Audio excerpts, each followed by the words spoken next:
Hey everybody, it's Margo at My Favorite Quilt Store, and I wanted to give you a little tutorial on a 1/4 inch seam because we have questions now and then from people and saying, well, what's a scant quarter? What's a regular 1/4 inch seam? How can I make it more accurate? Because really the more accurate your piecing is by using the 1/4 inch seam, the more square your quilt will come out and the less fussing you'll have to do with it as you go forward. So we're going to talk about how to make the perfect 1/4 inch seam and some different techniques that you can use to make that happen, and also for a scant quarter. So come on around over my shoulder and I'll show you how I'm doing it. Okay, so one of the things that I use as a tool is a lined index card. So from here to here is a 1/4 inch seam. So this is exactly 1/4 inch. So I can use this as my guide to decide whether or not I have a scant quarter or a real 1/4 inch. So a lot of times what I'll do is I'll make one of these for a project, write the name of my project on here, and if I'm using a 1/4 inch or a scant seam, I go ahead and write that on here and then leave this in with my project so that I can go back and double check myself so that when I start sewing a certain way, I know what it is later. So this is a 37 foot. I'm on a Bernina right now, and this right here, from here to the needle, is 1/4 of an inch. So what we're going to do is we're going to line this up, and I'm going to show you. I'm not going to sew yet. I'm just going to show you if I put this line right here. This line's on barely on the outside of the foot. Then you can see that my needle comes right down on the line. So that is exactly a 1/4 inch. So a lot of people use this foot, but sometimes if you're going too fast or you can get a little wobbly, you can get off that particular line. But this is a way you can see that you have a real 1/4 inch seam that you're going to make. So let's say that I have, I'm still going to use this foot, and I want to have a scant 1/4 inch. So what I can do is move my needle over one button push. Oop, that was two. One button push, and you might need two. Let's see. So you have to make sure that it goes down in the hole. So then I would roll it down and see where it is. So as you can see that I'm just two needle widths over from the 1/4 inch seam at this point. But you move your needle towards the selvage of the fabric, the two sides that you're sewing together. Okay? So this is just one way that I can look at a scant 1/4 inch seam. I'm going to sew right down here.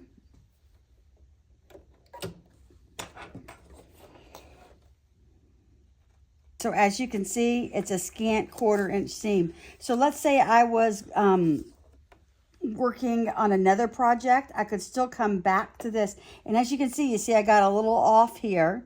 So this is a good test for you to decide if you're keeping your fabric straight or not. So a lot of times, also a couple of times, if I haven't sewn in a while, on a sheet of paper to see if I can't keep that 1/4 inch seam just exactly perfect. Okay, so I'm getting a little better as I go along and keeping it more even and straight. So if I'm going to do a regular 1/4 inch seam, that was a scant 1/4 inch seam, I'm going to move my needle back to my position. I'm going to line up on this line, and where I'm keeping my eye is not where the needle's going. I'm keeping my eye right here on the edge of my fabric, because this is what I'm using as the edge of my fabric, and that's where I'm getting my 1/4 inch seam at. So you got to keep your eye not on what you're sewing, but where you're trying to go.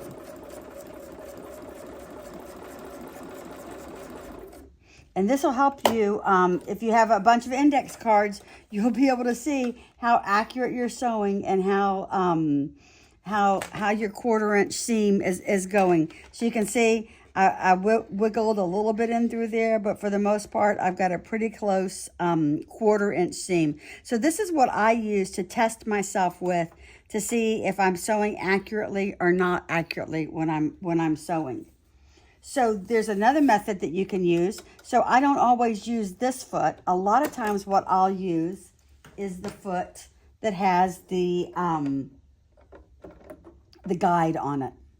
So let me switch feet to the one with the guide. Oop. Here we go. So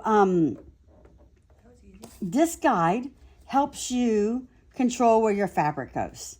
So I am going to put that guide right here on the edge of my fabric. And here's my guide on this. This is a 37D on this particular machine. And it helps, I can use that kind of as a guide post so that my fabric rides right up against that. And I don't, I can stay much more accurate by having this guide on there. And you'll see the difference between the one I did with the guide and the one that I did with the other foot. As you can see on the guided foot, I stayed right on the line. That for me, this is the one that I prefer to sew with. So I went ahead and spent the extra money and got this because I find that my 1/4 inch seam is a lot more accurate. Again, you can do the same thing if you wanted to do a scant 1/4. Put it on another line. Got it lined up. I'm going to move my needle over 2 clicks. Oop, I did 3 that time. And the first thing, anytime I move my needle over, I always bring it all the way down and check the needle that it's still within the center of the foot so that I don't break the needle the first time I go to sew. So you can see I'm writing a scant 1/4 on this foot. This one doesn't give you quite as much of a scant 1/4 as the other one does, as the other foot does, because it is so close. But you can see I've got just the other side. I sewed just the other side of the line on this particular one. So I keep a number of these index cards handy for me for when I'm starting over on projects and seeing what I have to do. Now let's say that you don't have the guided foot, or a foot that is a 1/4 inch foot. You have a foot that is bigger, that doesn't have the 1/4 inch on it. So what I would do is take a piece of blue tape, because this is not going to gum up your sewing machine, and I would lay it right where my 1/4 inch, seam allowance is, so that I have a guide to go by in my 1/4 inch. I know that is my 1/4 inch, but if I didn't know that was my 1/4 inch, I would get a ruler out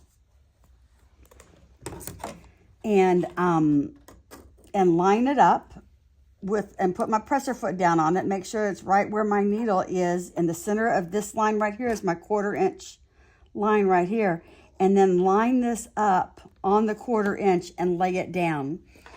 And press this down really good so that I have a nice line to follow with my fabric to sew this. So I would never sew down on this, but I can use it at any point in here and see where my 1/4 inch. I just want to make sure this particular line on the 1/4 inch is exactly in the middle of the foot. So now I'm going to take 2 pieces of fabric and I'm going to sew some fabric together. I'm not going to sew on my index card any longer. So I'm going to sew this, and I'm keeping it right there along the edge of that fabric. And then what you can come back and do is measure with your ruler to see if you got a good 1/4 inch seam or where you're at. Because if you make a good 1/4 inch seam, everything goes together so much more perfectly.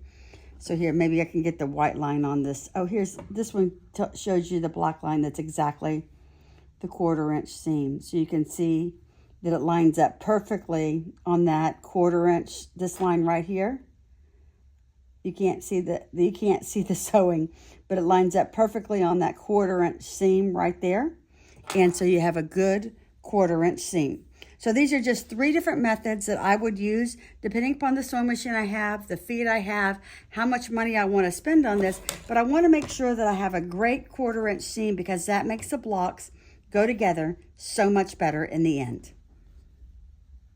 Hope you found this very, very informative, and follow us on Facebook and YouTube for more great inspirational videos like this.